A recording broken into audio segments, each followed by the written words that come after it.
made of stories. Story that defines who we are, reminds us of our past, and shine lights on the future. It was the winter of 1990 in Calgary, Canada, where the temperature can get as low as -30 degrees Celsius. A 13-year-old me lost my $20 monthly bus pass in freezing November, and I didn't dare to tell my parents. The fact is, we were living on the fringe of poverty as a struggling immigrant family. And this is the type of carelessness that could get you killed by your own flesh and blood. So, I came up with the perfect plan to cover up my deed. For that 1 month, I would wait for my parents to leave the house in the morning, go down to the basement, take my bike up to the street, and begin the coolest 30-minute ride of my life to school. And after school, I would take the same journey home, wiping off the snow and the mud off of my bike before bringing it down to the basement again, so that my parents would never find out about my daredevil act. This entire routine, stemming from a holy fear of my mom and dad, eventually taught me the virtues of resilience and discipline. Do you have a story that defines an important experience in your life? Tangible stories that hold deep, intangible meaning and wisdom that motivates you and inspires you during difficult times? I imagine we all do. However, we're rarely given the opportunity to tell our stories. And even if we are, it would be difficult for us to tell it in a way that connects us deeply with our experiences. And this is because important stories in our lives contain profound emotion that is not easily articulated through words. And as we lose touch with the depth of our stories, we also lose touch with the very essence of who we are, resulting in despair, loneliness, and great suffering. To tell our story becomes even more important during the end of life, for it can bring us comfort in the midst of dying. Research have consistently found that in order to reduce the existential pain of dying and to promote dignity, patients need to regain a sense of purpose and meaning in the face of mortality, to know that they have made a difference in the world. But conversations between patients, their family, and healthcare worker rarely discuss meaning. Instead, they focus strictly on illness-related concerns, with questions like, have you taken your medication? How's your bowel movement? When they can also be asking, what are some important relationship and experience that you have in your life? And what do they mean to you? So, how do we help patients see that their lives mattered? We get them to tell their stories, of course, but not just the tangible ones, but also the intangible narrative rich with insights and meaning. But this is easier said than done because language, again, can be very limiting in terms of describing our deepest feelings and thoughts. So, how can we do this? How can we help patients see that their life matter again? To answer these questions, we've created the Family Dignity Intervention. FDI is involving, interviewing, and exploring with patients and their families about important memories in the past, as well as the lives that they built together, with the goal to document their living legacy. The interviews almost always begin the same way. Patients would tell us a very brief account about their lives and constantly remind us that their lives was nothing to shout about. Our therapists would smile, nod gently, and respond with more encouraging questions that taps into their visual memories. Can you describe to me the place that you met your wife for the very first date? How did she look like? What was she wearing? How did she wear her hair? Do you remember the feelings in your stomach and the scent in the air?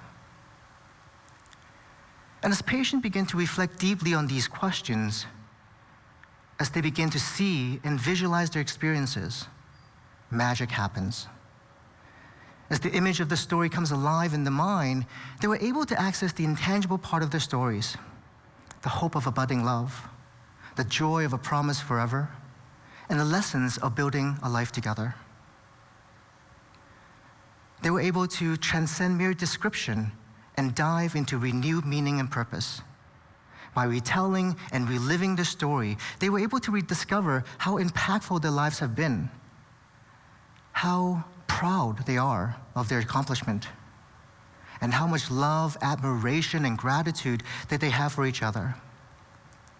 And all of this helped them find hope, peace, and solace in the face of mortality. Clearly, storytelling combined with visualization is a powerful tool to help us connect to ourselves better and to connect with each other. A tool powerful enough to heal the souls of those facing death and loss.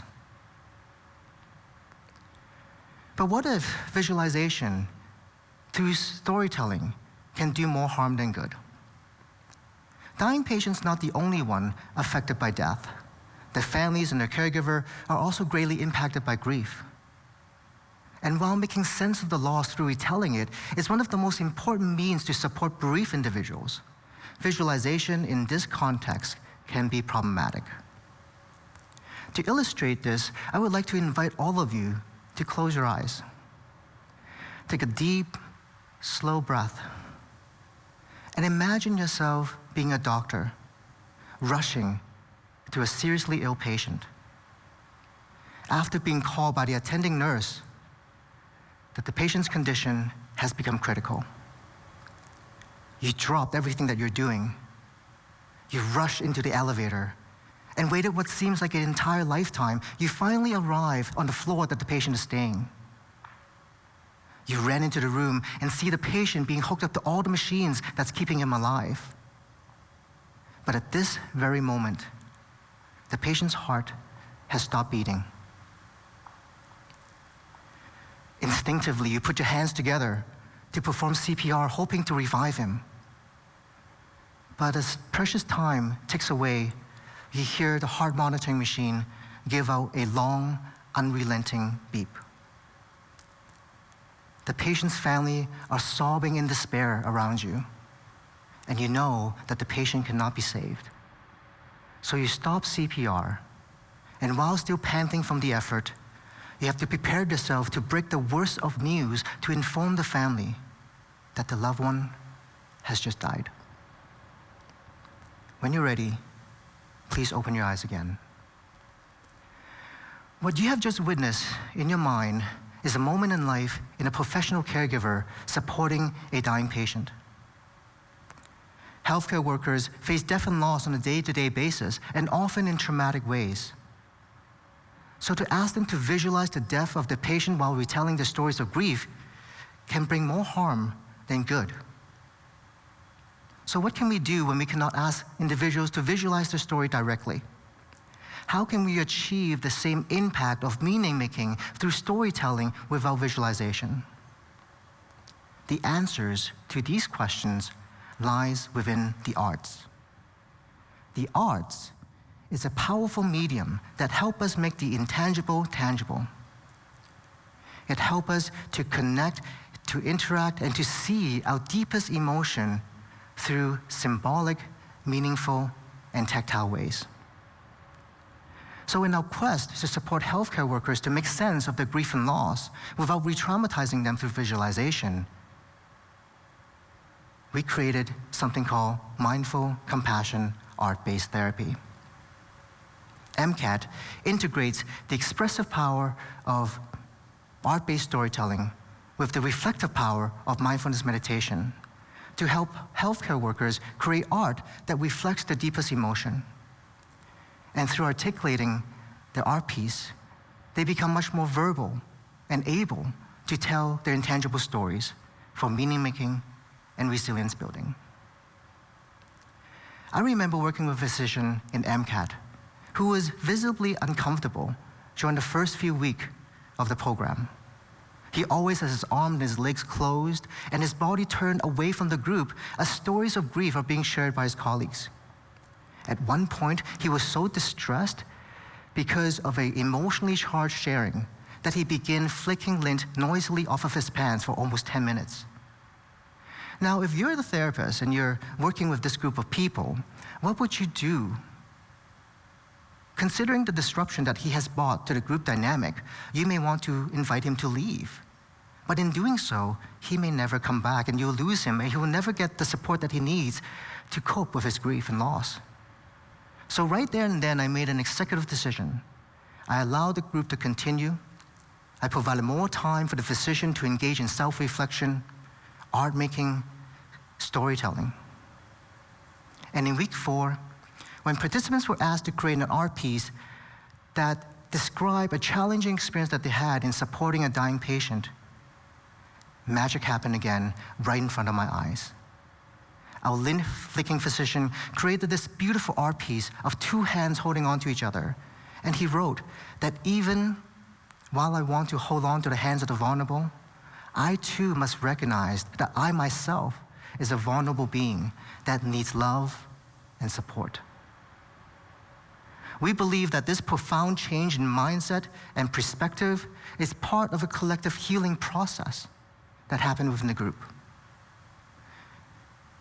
When participants were able to create art that resembled their deepest emotion and tell it and share it with each other, they begin to see that they're not alone in their grief and vulnerability, but are united in their courage and compassion. And all of this enable our healthcare worker to reduce their mental exhaustion, as well as to attain greater quality of life across time. This time, you may be asking, what does all of this have to do with me? I'm not a patient, I'm not sick, I'm not dying yet, and I'm not a healthcare worker. But the fact of the matter is, we're all human. And to be able to find our connectedness and to find courage and compassion is important to all of us. Because loss and vulnerability is a common human experience. We do not have to look far to see how deeply connected we are in our suffering and our shared humanity. The COVID-19 pandemic have caused great suffering for all of us in the world. And all of us are still suffering from the impact of social distancing and social isolation, resulting in profound loss and loneliness. We know that storytelling can be a powerful tool for meaning making. And when combined with the arts, it can provide the conduit for collective healing. So I asked, can we apply art-based storytelling to address the pandemic of loneliness as well? Well, it turns out that we can. With the goals of bringing people from different facets of the world together and to connect them with their stories and the narratives and the art and to form a healing community, we developed Artisan. Artisan is our goal to be able to bring people from different facets of society together to tell their story, to be able to create art, and to be able to learn from each other, to form genuine supportive bonds that can heal loneliness. To do this, we invited youth and seniors who never met each other before to come together in the collective, creative space of a gallery in a museum. We invited them to tell their stories, to create art that are inspired by their cultural heritage. Within the Artisan experience, there was a lady in her 70s who came to Artisan feeling very timid and uncertain. She needed a lot of support and facilitation to engage in the activities. And she would often dress in very plain colored clothes to hide into the background as much as possible because she was not comfortable. But after a few weeks of engagement, after continuously working for a younger partner to create art and tell her story, magic happened once again right in front of my eyes. She turned up to the museum a few weeks later dressed in bright, colorful clothes, hair and makeup all nicely done. She even made food for the entire group that she prepared for herself. By the end of the program, she became a whole new, confident person that we never knew before. And she told us that even at this age, I realized that there's so much that I can learn. I found new confidence in trying and creating new things. Human beings are meaning-seeking creatures. And we long for connection. And I believe storytelling is the key to open up that connection. And while every one of us have intangible stories to tell, We can tell these stories with much greater authenticity and insights if they're told through our tangible art creation. We have found time and again, through rigorous empirical research, that art-based storytelling can heal us and unite us in our empathy, kindness, and compassion, transcending the shadow of death, the sorrows of grief, and the pandemic of loneliness. Now that I told you my story, I could not wait to hear and see yours.